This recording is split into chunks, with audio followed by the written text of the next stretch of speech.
Good evening, everyone. Good evening, ladies and gentlemen. Welcome to this special edition of Broken Not Shattered. To all our guests all over the world, whether you are in the East Coast, West Coast, in the US, anywhere in the Far East, those in Europe, especially my peeps in London, England, and the folks we have in Africa, especially Nigeria, welcome to this special issue. Before I start this particular podcast today, I want to take a few minutes to lift up the families that lost their loved ones in a very reckless and careless shooting that took place in Nashville in the US this week. Actually, last week, because it was today's Sunday, so it's a new week. Um, in that shooting, gunman or gunwoman in this case went into a private Christian school and opened fire. In the process, three innocent children, ages of 9, passed away. The principal, the custodian, and a substitute teacher all died. So, in a total of, I think, 6 people lost their lives. And so, we just want to pray for the families and the loved ones, wherever they are, that the Lord will continue to comfort them and strengthen them. I use my scriptures wisely on this podcast for reasons best known to me and those of us who are behind the scenes. But today I want to bring up a particular scripture. Ephesians 6:12. It says, we don't wrestle against flesh and blood. So what does that mean? That means that our wrestling, our challenges, our struggles are not all physical, right? We don't have to fight the government. We don't have to fight people. We don't have to fight circumstances. We just have to stay in the place of prayer and lift up our voices to God, because the battle is in the unseen first before we start talking about the scene. Today I have someone who's going to be a fantastic guest who knows a thing or two about wrestling. My good friend Dan, who is also a wrestling coach. Dan, welcome to Broken Not Shattered. How you doing, Dan? Hello, Ike. Greetings, everybody from Maryland, across the world there. Awesome. Dan, you must have heard about the shooting that took place this week in Nashville, and our prayers and hearts go out to the families. Very Um, much so. yeah, and we see this stuff happen across the country. It's not really before I used to think it was just young boys or men going out there, but you saw this incident was actually a female. However, the struggle most of the time starts with mostly young boys. So today, you're the wrestling coach. First hmm of all, tell our audience, why did you go into wrestling? Where did the interest for wrestling actually start? My interest started simply like a lot of people. You have friends that were into it. Had some buddies down the street, and we used to play, out in the yard and baseball, football, and they're like, "Hey, we're wrestling. You should try it." So I tried it at age 7, got pretty good at it, stuck with it, got me a scholarship to college, and Wow. graduated with an engineering degree from that. And later on, after I had a family and had a couple boys, ended up going back in and coaching and staying with it for another 13 years. In a wrestling room, for a certain, part of the year, about 4 months of the year season. Sometimes it goes longer. When you these days, like any other kids sports, they can go almost all year, which is kind of crazy. But that's how it happens these days. So. So what is unique about wrestling? Why is Oh wrestling boy. unique? Okay, I'm biased. All right. Yeah, So go ahead. We understand. wrestling's God's sport, right? I mean, Jacob wrestled with God. I like that. Epaphras is wrestling with God in prayer. It says in Ephesians. I think wrestling is I think 6 or 7 of the presidents of the United States were wrestlers, which is like the biggest sport that, if you go back. I guess they didn't have football back then, but anyway, so it's very, hand to hand, common. You do it with your kids, you do it with your dog. I mean, people kind of play and wrestle all the time, so it's a martial art that's taken to the next level, kind of like scoring points, and it's a sport. It's a sport, but it's also a martial art. So you're disciplining. It's more than just keeping points. It's it kind of affects you psychologically as well as physically, because you're straining and you have to, it's one to one. It's not a team sport where you can kind of Right, blame, right, right.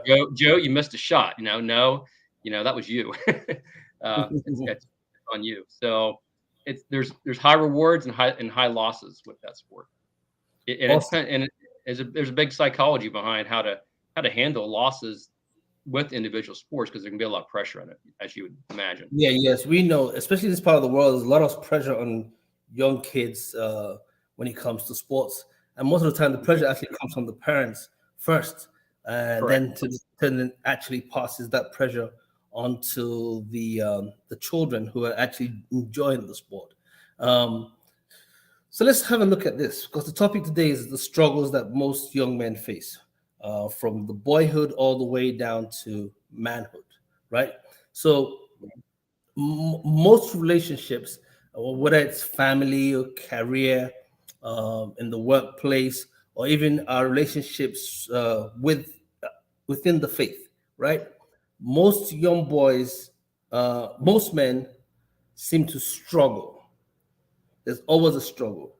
Is it okay, or is it um, acceptable to believe that most of the struggles that we see in men starts from when they're young boys? And if it's so, how do we address those issues? Yeah, it's a big question. Uh, Obviously, we are products of our lives, and when you see a life, you've met young adults, right? Right. And you've met ones that are very sharp and bright and Mhm. involved and engaged, and you've met ones that are on the edge of extinction. They've burned out to the point where nothing seems to be going the right way. Uh, Life takes them there. There are consequences, right? There's choices that are made, and there's also principalities and powers behind some of these influences in kids' lives. It's not all their fault. Sometimes and I don't say it as an excuse. I say that as what the influences are out there. Right. At the same time, people have been through very difficult situations and come out through it for the better too. So it's there's a little bit of, I'm going to say, mystery, but the sovereignty of God working through the lives, but also the blessings of God. When God's presence is presented to kids, they respond. That's what I've seen, and Hmm. it doesn't take very much. Just one little thing can completely change a life. So that's what's beautiful about young men. They say they're looking for a purpose. They want to have, they want to it's the whole, the hero plot, right? You want to be something and make significance of your life. Well, then you just don't walk onto the stage and hit a home run. It takes years and hours and practice and technique, and to accomplish something, skillful or positive or great. And part of becoming a boy to a man is learning how to do that. Learning how to count the cost and pay the price to get where you want to be. Now that's purely from a human level, right? I'm not, spiritually, it's similar, but there's give and take there, right? But from a human level, it takes a lot of discipline, and that's one thing. Wrestling to me is in my tool bag of of training young men to learn how to uh, persevere, learn how to overcome adversity, learn how to face their fears, Right. learn how to accept failure when you don't lose, learn how to accept victory when you do and do it gracefully. I mean, these are all things that wrestling as a sport, and other sports can do it too. Hmm. Can be used to shape young men. I view it like a clay pot. We hear the verses in Scripture. The pot, God is the potter and we're the clay. As men, as dads, we're potters to our children, right? And Right. we shape them. We can kind of press them in sometimes, and sometimes we just let it go and let them spin a little bit too. And Yeah. so I see that's, shaping influences, if you will. Awesome. Awesome. I agree with you, Dan, because I'm a strong believer that, it gets to a point that, especially as parents, right, we have been given this awesome and wonderful opportunity to be custodians to our children. And We can share with them our experiences. We can um, guide them, for lack of a better word. But at some point, you just have to let them go. You have to let them elevate themselves to what God has called them to be. You can't mother them, for lack of a better word. You can't mother them to the point that you stifle their own growth. So you have to.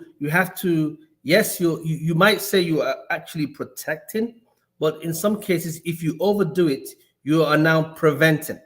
I'll say that again for those who want to listen to me. If there's a mother out there, father out there who's overprotective about your child, you might think you're actually protecting, but it gets to a point where if you do it so often, you begin to become preventing. You're stopping the child to blossom to what and everything that God has called them to be. Allow them to make their own mistakes, just like you made yours, right? Allow them to make their own mistakes and they will learn from it. Iron sharpens iron. It is true the adversities that I've faced, Dan, that has made me a better man today, right? So would you Yeah. then say that well-balanced boys become better men? So just to add on what you're saying, I call it the mother smother. You Ah, know, the mother can smother, um, but sometimes the dads are the ones who usually, you always hear the stories like there's always a dad complex with when a young man's not doing when he's not healthy and doing well, and the complex is I never measured up to what my dad expects because he was so hard and he raised the bar so high, and he was always a failure in his dad's eyes. right, You were never good enough, and that's the overcompensation of the male, right, right. right? Um, I missed your question. But let me go into a couple of things here that I kind of wrote down that I thought might be helpful. I Okay. kind of view um, uh, raising children like 0 to 13 is the childhood phase, and Okay. that's where as we grow up, and we read our books and that kind of stuff, but we kind of focused on the whole idea that you teach them the basics of right and wrong, basic Bible stories, and the theme is I love you, and you want them to feel accepted and all that. But when you get to 13 to 26 in the adolescent years, right, then it's you need to decide. You're raising the standard. You're pushing them a little bit. You're saying, hey, you're not good enough, and that's the whole idea spiritually is that you sin, you fall short, and they need and if a young man does not learn that he falls short and learn how to accept that, he's going to be a very boastful young man and abuse a lot of people. So we want to teach Right. them that how to learn how to you know within the boundaries of life, of consequences and rewards, right? Um, so you're raising the bar. You're saying you can do better. You can do better in your school. You can do better in your sport. You can do better in how you treat your sister. You can do better in all these different things. And that's when they're always feeling like you're always on me, mom and dad. You're always telling me, right? But they need that. They need They that. need it. But They then need when it. they get to be 26 as adults, then the message changes to you have what it takes. Because Hmm. the man's going to get out there, he's going to say, man, dad did it this way, and I just don't know if I can do it. I don't know enough, and they need to be reassured that, hey, I've trained you. We've had, all these other people in your life, Uncle Joe and Coach so and so, all these people that have influenced your life and said you have what it takes. You can do it. And when you don't, God's going to help you get up and keep going. And then so that's to me that's a stair step to Right. Right. preparing them to be adult, responsible, independent, virtuous young men. Hmm. And I like that. yeah, I like that. So let's just change gears a bit for the sake of time, because I know that this if we stay here, we might not get everything. I know it's only okay, 30 minutes. I okay. know time flies. So, what is let's this is a personal question then. So just based on what you just said, what would you say was the toughest experience you faced in fatherhood? Toughest experience I've faced in father. Did I face that? Sorry, Yeah. I froze up. Can you hear me? Yeah, I can hear you now. Okay. Sorry. Um, What would you say has been the good, toughest good. I'm experience you back. faced in fatherhood? Yeah. Well, the first thing I have to do is I have to make sure that I'm present and that I'm at peace with myself. And what I mean by that is is, I have to be, I had to learn to be engaged. I can't be, I had to learn to say no to what I wanted to do. I want to go, whatever, play golf or that, and say, no, I want to do this for my family. Right. And then that's the first step. I had to learn how to do that is to say, not to be selfish as a young man, as a dad. That's the first thing that's hard to do. Second thing is, all our children are different, and some are easier than others. Put it that way. So, Right. Right. learning how to handle the strong-willed child. We have one child that we when they were born, we prayed, Lord, what is going to be their gift? And clearly, God said, this child's going to have the gift of faith. Well, with that gift of faith is the willingness to take risk. And when you take risk, things happen. So we learned we fostered that gift. And at different times in his life, it's been overall, it's been a positive thing. And God's going to use that in God's, perfect timing for him, for his purposes. But it's also, been a blessing. So children are different, right? So learning how to stay on course, like we don't know everything. We've made our mistakes, but we kind of say, this is the direction we're going in. We set our sights on that, and we hold true. And, as far as I might say, my wife and I, teaming up together, because sometimes it's like, you need the other person. They say, you say no, and they go to the other person, they got to say no too, or else something. Yeah, I know. And I can relate to that. At every stage, kids will always try and play both parents until they get what they want. That's to show you how smart they are. You mentioned something about being present as one of the biggest challenges you have, which means sometimes giving up your own time, your own space, just to be there for the children. Now, is being present always being physically present? Because I think sometimes you might be physically present but still absent. So you're in the house, but you're not there. You're not aware of what's going on. You're not conscious of it, both physically or spiritually alert of what's going on in the life of your children. And some cases, you're not physically present, and you're not, and you're also physically absent.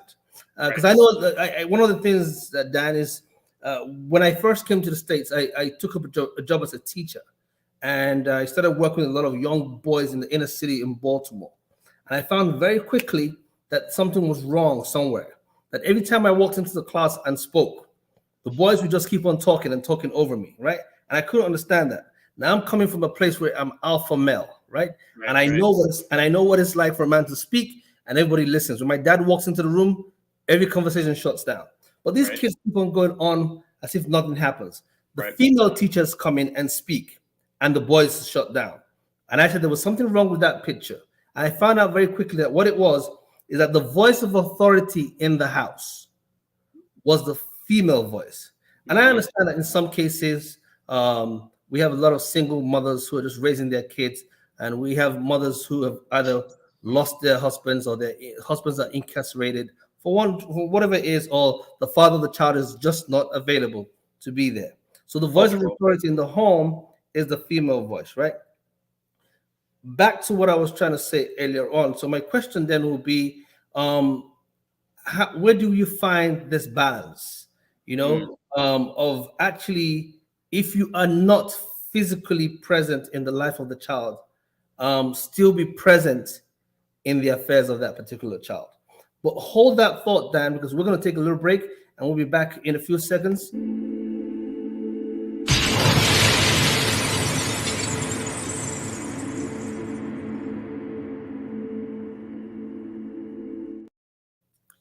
Welcome back to Broken Not Shattered. My guest today is Dan Rowell, who is a leader in the church and works a lot with the young people, wrestling coach, and obviously everything else he does in, I think it's information systems engineering, something like that. Engineering. Yep. Everything he does for the state of Maryland and the U.S. government as a contractor in engineering. Dan, back to our question: where do we find balance for the young boy who doesn't have their father physically in the home? Um, And this is no we this got, is no this is no pawn on anyone who doesn't have. yeah, I Uh, mean, we got. I mentioned we got to be present, and you know, as God leads you, or as you feel like people, you should be reaching out to young men. You have to be there. You have to. There, being present means, I think, physically first, and I think emotionally and mentally second, right? Uh, I suppose if you have a dad that's traveling a lot, with today's modern conveniences, it's pretty easy to text and call and just say good night. Good that's right. night. Think, love you, praying for you. Uh, Check in the afternoon. How was school today? Keeping the relationship healthy is That's right. is not real hard to do, Mm. if we make the time to do it. I agree with you, Dan. I can't disagree on that one. I think the easiest way to, especially with today's, with all you just have to do is send him a text, make a phone Yep. call, wherever you are, get on Zoom. So you can actually, the other ways to, you can stay pretty much, and that's one thing COVID has done for us. It has showed us other ways to Yeah. stay engaged without being physically present in a place. And like kids know when you're present. They Oh, know. yes, they know. And then when you're not present, the kids learn to move on without you. Yeah. Personal, personal experience. I know what I went through after my separation, and I moved out of the country, and my daughters quickly readjusted. Like, okay, daddy's not here. Boom, we moved on. I'm like, Yep. hey, come here, Yeah. guys. Yeah. I'm here. I'm here. I'm here. And I had to make sure that those are my jewels right back there. I take them wherever I go. And now we're back to where we started. The devil is a liar. Okay, so is there a difference between manhood and fatherhood? It's a close. They run in parallel. You can. It's probably easier to be a lousy father than it is to be a good man. There's a lot of people that are good men. Your neighbor's always a good man, but you know, fatherhood is a sacrifice. Yeah, it's a lot of work. It's a It's lot a of work. sacrifice, right? Yes. And it's dying to ourselves, Yeah. in so many ways. Mm. It starts with loving this. It starts with loving their mother. I mean, well, first thing is be present. Second thing is to love the wife and the mother of the kids, and that brings a lot of security to kids when they see mom and dad thinking about each other and taking care of each other and putting them ahead of them. Mhm. The marriage is ahead of the parenting. They learn, well, that's what a healthy family should do. It's Mm. not being neglectful, it's not being negligent. It's just saying, this other person is a little more important than you are because I'm committed to him for life. You're gonna grow up and move on. Right, right. You're gonna grow up and have your own, and I'm here for you until that happens. But let's keep the priorities straight. And even I agree with you. And even when the parents are not together, because the rate of divorce is pretty high, we're going to talk about that before we leave today. Even when the parents are not together, I think they can come to a very healthy ground where they can actually, co-parent together.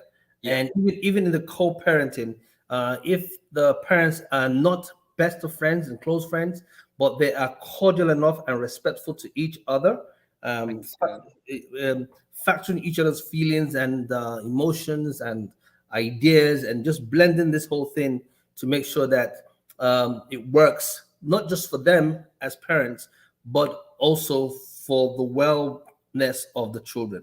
A lot of our kids are growing today in broken homes, and if it's not managed well, it can be a lot of detriment to the child. Let's take a question from one of viewers. Someone said, "Can you, Dan, explain what it means to be what overprotection means? Overprotection.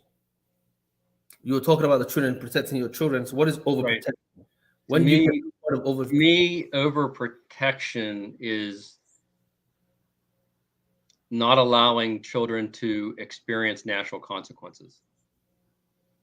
Can you And explain a little bit more? well, if if your kid, back in the day, they were allowed to run down to the store, right, the local supermarket, and go buy some candy. Mm, But if they decide not to pay for it and get caught doing that, it's called mm, stealing, right.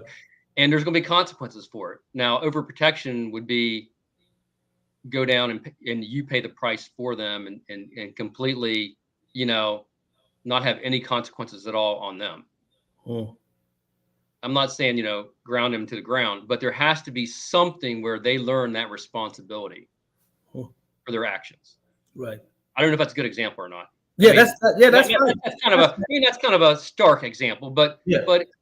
it could be they're supposed to be washing dishes, or put the dishes out of the dishwasher and put them away, and they just kind of blow it off, and you go in there and you do it for them, right? Mhm. Because they got homework to do, blah blah blah blah. Well, that's kind of overprotecting them. You're sending the wrong message. Yeah. It's enabling them, right? Uh, Bedtime. When you tell a You know, child it's bedtime, it's bedtime, bedtime is bedtime. Make sure they keep to that time because that's how you begin to create the discipline, especially for young boys. When you yeah, say when you say don't say, I always tell parents don't say something that you can't follow through. Right? You're better off not saying yeah, nothing at all because once you say it and you don't follow through, the kids are going to hold you accountable. Whether it's in discipline, whether it's in taking them out, whatever it is, just make sure that when you say something, you have the capacity to follow through. And if you can't, make sure you explain to them the reason why you were not able to follow through. That's a good one. I completely agree with you. So Dan, you're a church leader and you work with young people. mhm. What are the biggest challenges young boys face today? I would say for boys, it's pornography on the internet. I think so too. I just wanted you to say I didn't want to say it myself. I completely agree. So how do they overcome pornography? And I can understand how young boys can get into pornography. Their hormones are running wild. The guy just turned 12. He started masturbating, and now he's not trying to. He has all these hormones going on in him, and he needs to get to a place to find an understanding. And so he can't. He doesn't have a male figure, or he can't express himself with his dad who says to him, "Hey, this is what you're going to be feeling at this age. This is natural, right?" and guides him. So what he does, he jumps into pornography, and before Right. you know it, he gets completely and absolutely hooked. How do we deal with that? I mean, when they're at that point, it's getting more severe. You're almost going to need professional help at that point in time. I think. I mean, from a parent's viewpoint, you always have in the spirit. You can pray for them in the power of the Holy Spirit. You speak truth to them through the Word. All this stuff starts back before they're 13. The teaching them, the keeping their innocence, keeping them sensitive to sin, right and wrong, so that when they get to that point where they're tempted, they can start making the decisions they need to make, because every act of obedience builds strength and every act of disobedience builds weakness Right. to sin. And when they have, until they can stand on their own, it's they're going to get, they may get a little dirty, and we don't want that, but at the same time, they're going to see things. But as we pour into them, pray over them, train them, that enables them to make the choices they need to make. And if they start going down that path, they can say, "Hey, I need to stop and I need to get out of it." Now, of course, as far as parents, again, you talk to your children, you have regular conversations. It's not one talk of birds and bees. Right. It's a continuous thing, especially boys. A little harder for them, but you just need to be real with them and say, "Hey, I'm a man too. I know what it means to struggle, whatever. It's temptation. Lord's Prayer, lead me not in temptation, take these actions," and just say that the benefits, the rewards are so much greater. I have another, I talked about that, at age limit. We talk about this later, but maybe at a different time.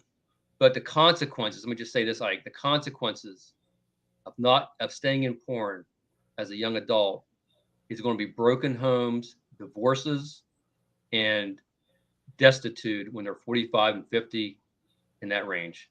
Yeah. And I've seen that Yeah. because I, because that's the pattern. I'm not saying for everyone, yeah. I'm I, just I saying completely understand. you have if you don't deal with it, it will come back. And at 13 they're not going to understand that, but at 26 they can understand that. Right. Right. Yeah. That's why. And this is why when we start off, we're talking about we don't wrestle against flesh and blood, because those images are somewhere imprinted in your psyche, and then when the time comes, they come flooding back in. Um, Remember, guys, whoever is listening right now, that those images you're seeing are almost like fictitious. They don't really, they're not what it seems to be. Because then when you now come to a real healthy relationship, you're caught up with that experience, male or female listening, you can understand what I'm saying. You will be caught up in those experiences and start comparing the reality of life to what you actually saw in the movie. Every time, what's his name, Tom Cruise jumps off of a plane, he doesn't land on water. Trust me, because you jump on a plane, you're gonna crash, smash your head, and you're completely gone. So if you're not gonna jump off a plane, so don't make sure just you find the full understanding that those things are not real. And if you are so caught up, seek help. There are people go for Yeah. therapy, go to your church, whoever, and find a way. Find a male who's strong that can guide you and protect you throughout that phase. And if it's a female that's struggling with pornography, because I know a lot of young girls also have struggled or struggling, please also find help. Okay, I know our time is up, but I'm going to take the liberty of going a little bit over, Dan, because you mentioned that what happens is it leads to broken homes, right? It leads to broken homes, broken relationships. And if you notice, there's a very high rate of broken homes, a very high rate of divorce, especially in America here. Yeah. One out of every five marriages is going to end in divorce, if not higher than that. And also, even in kingdom, in the church, we're seeing a very high rate of divorce.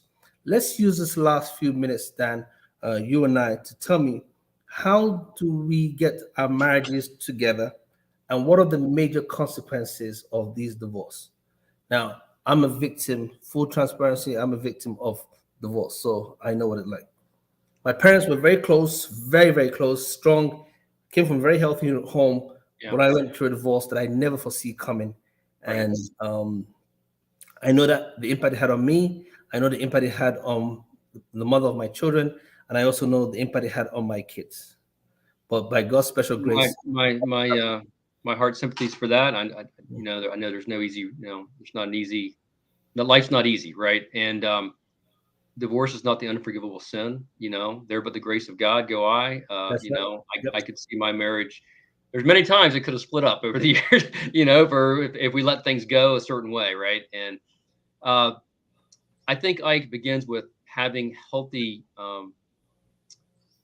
friendships and relationships in the church, that you're seeing other couples to speak into each other's lives, and you're sharing with people what's going on in your heart. Usually these things get suppressed, and it leads to some kind of a rabbit trail path that people go down, and then it blows up on them, right? So again, they're not present and healthy themselves. We have to be present with God. We have to have short accounts. Forgive every day. Those hurts. Do not keep those offenses in front of us, whether it's our spouse or someone else, so that we can actually live a healthy life spiritually and physically and emotionally.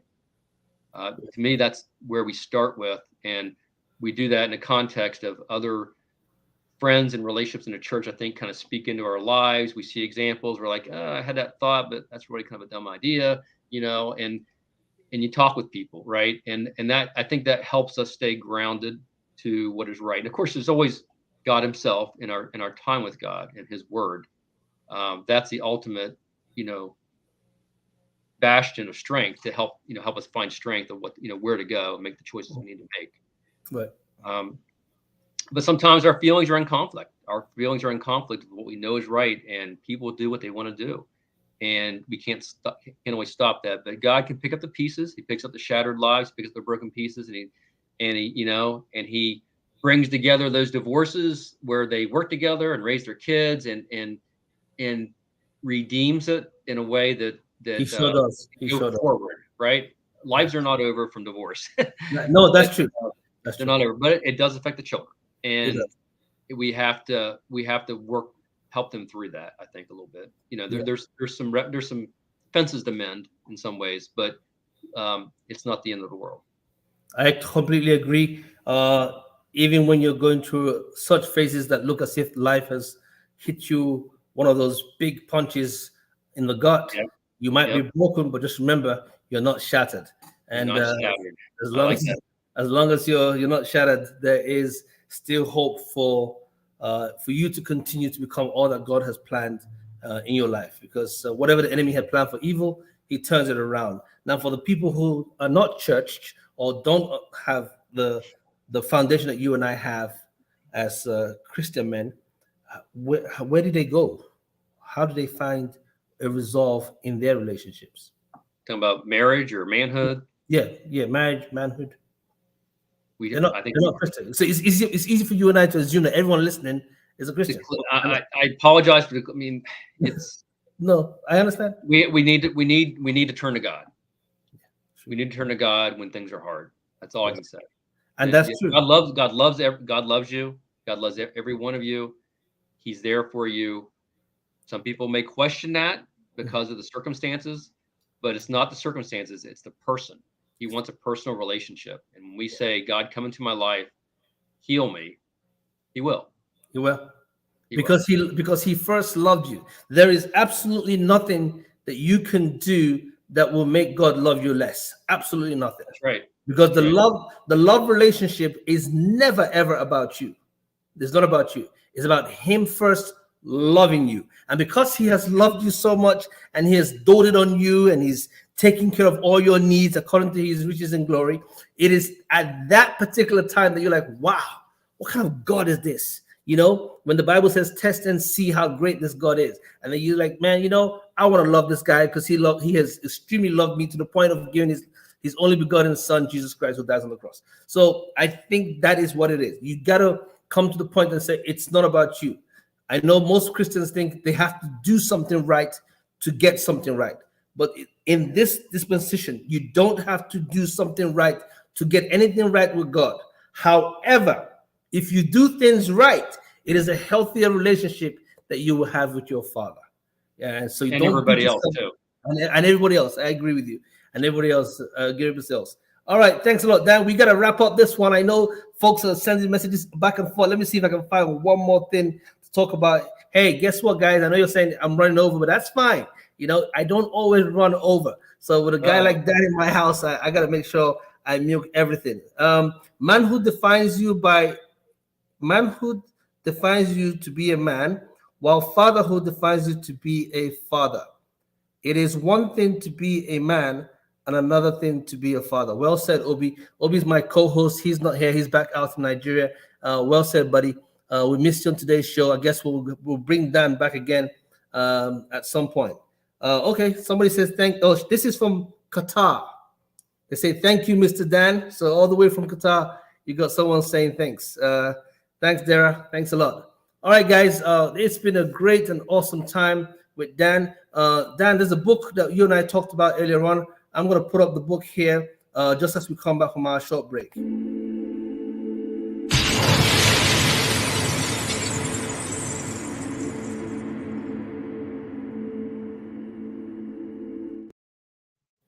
And for those mothers or young men who are watching who want to read this book, Dan had recommended this book earlier on, Boyhood and Beyond by Bob Schultz. I think it's a good read, and we're looking forward to being a blessing.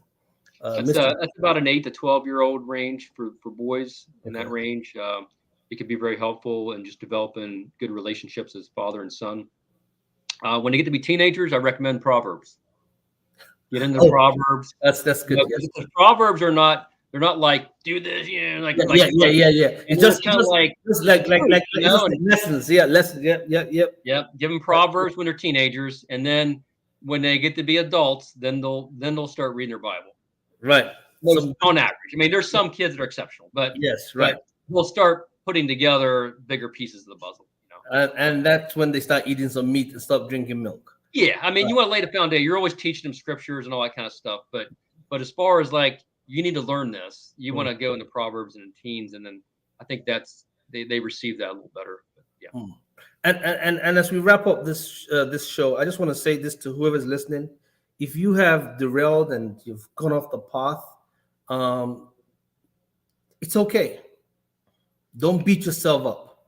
Mm-hmm. Just start making your way back home, like the prodigal son, because your father is waiting for you to show up so he can kill that fat cow on your behalf, clothe you with a nice, decent robe, and put on the ring and the seal of who you really actually are. So please, if you've gone off the course, don't think you've gone too far. There's no distance you can go that God cannot reach you. So just make your way back. Dan, thank you so much. Kem from London says, thank you so much, Dan. It's been awesome having you on this session. So audience from everywhere just pumping in. All right. So, Get your kids involved in wrestling. oh, yeah. Get the kids involved in wrestling. Thanks a lot, Dan. And we'll look All forward right. to being back on another show, okay? Okay. Thanks Thank a you. lot. Thank you. See you. Yeah. So as Dan leaves, we want to say thank you for all our guests who have actually made it out today. Like we said earlier on, our hearts and prayers go out to all the families who've lost a loved one in Nashville in that reckless and senseless killing. Let's just keep on praying for our children, praying for our loved ones, and praying for the families who are going through this. To all my guests all over the world, I just want to say I love you guys. I love you. I love you. Before you leave, please give me a thumbs up. Share this podcast with your friends and family. Honestly, this is a lot of work, but I'm going to continue doing it until it blows. And for those of you who have been there with me, when it blows, I know who you are. Kem, love you, my brother. KK, wonderful. Thanks a lot. Moiwa from Lagos, I want to say big thank you. Dara from Qatar, you're just an awesome sis. OBG, see you in the house on Easter. On behalf of all of us here at Broken Not Shattered, in our precious three words, we want to say love, peace, and for those of you who have watched this show so long, you know what it is. More grace. Love you.